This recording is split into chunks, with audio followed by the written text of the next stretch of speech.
नमस्कार.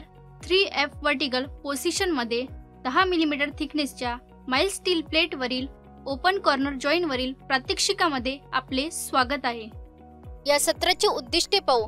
या सेशनच्या शेवटी तुम्ही जाणून घेऊ शकाल ड्रायव्हिंगनुसार जॉब तयार करणे आणि सेट करणे, इलेक्ट्रोड, करंट आणि पोलॅरिटी निवडणे, शॉर्ट आर्क आणि टॅक वेल्ड सेट करणे, डिपॉझिट रूट, सेकंड आणि थर्ड विविंग रन्स अपवर्ड डायरेक्शनने चालवणे, सरफेस डिफेक्टसाठी स्वच्छ करणे आणि तपासणी करणे. MS प्लेटवरील ओपन कॉर्नर जॉईंटसाठी वापरलेली साधने आणि उपकरणे आहेत.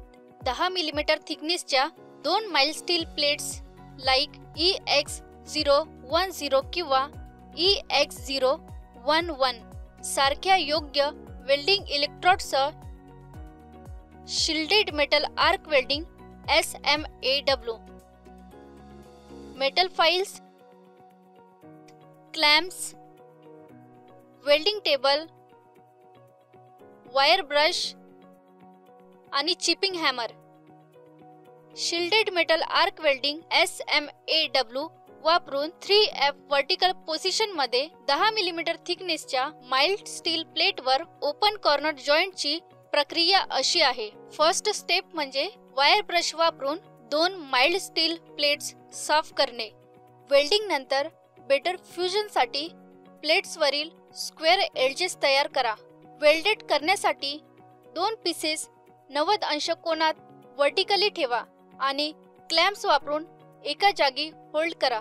त्यानंतर 1.5 ते 2 मिलीमीटरचे एक समान मूळ अंतर ठेवा आणि प्लेट्सच्या आतील फेसमध्ये 80 अंश कोन तयार करण्यासाठी 2 प्लेट्स एकत्र वेल्ड करा. वायर ब्रश वापरून जॉईंट पूर्णपणे स्वच्छ करा. आता आपल्याला जॉईंट उभ्या वर्टिकली वेल्ड करणे आवश्यक आहे. त्यासाठी आपल्याला वेल्डिंगचे 3 स्तर प्रदान करावे लागतील. ते आहेत रूट रन, इंटरमिडिएट रन आणि फायनल रन. सुरुवातीला आपण रूट रनसह सुरुवात करू. 3.15 मिमी डायमीटरचा इलेक्ट्रोड घ्या आणि वेल्डिंग मशीनमध्ये 110 अँपिअर सेट करा. जॉईंटवर इनिशियल आर्क सुरू करून वेल्डिंग सुरू करा. नंतर वेल्डिंग वर्टिकली दिशेने पुढे जा. वेल्डच्या लाईनच्या 80 अंशाचा इलेक्ट्रोड कोन ठेवा आणि इलेक्ट्रोडला give weaving motion. Root run पूर्ण झाल्यावर वायर ब्रश वापरून वेल्डमेंट एरिया स्वच्छ करा आणि वेल्डमेंट एरियाची व्हिज्युअली तपासणी करा. त्यानंतर रूट रनवर इंटरमिडिएट रन सुरू करा.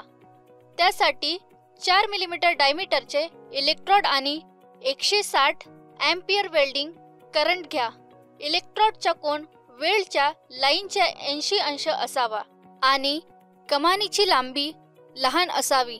इंटरमिडिएट रन पूर्ण झाल्यावर वायर ब्रश वापरून वेल्डमेंट एरिया स्वच्छ करा आणि वेल्डमेंट एरियाची व्हिज्युअली तपासणी करा.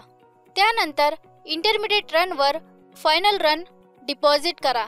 त्यासाठी 4 मिमी डायमीटरचे इलेक्ट्रोड आणि 160 अँपिअर वेल्डिंग करंट घ्या.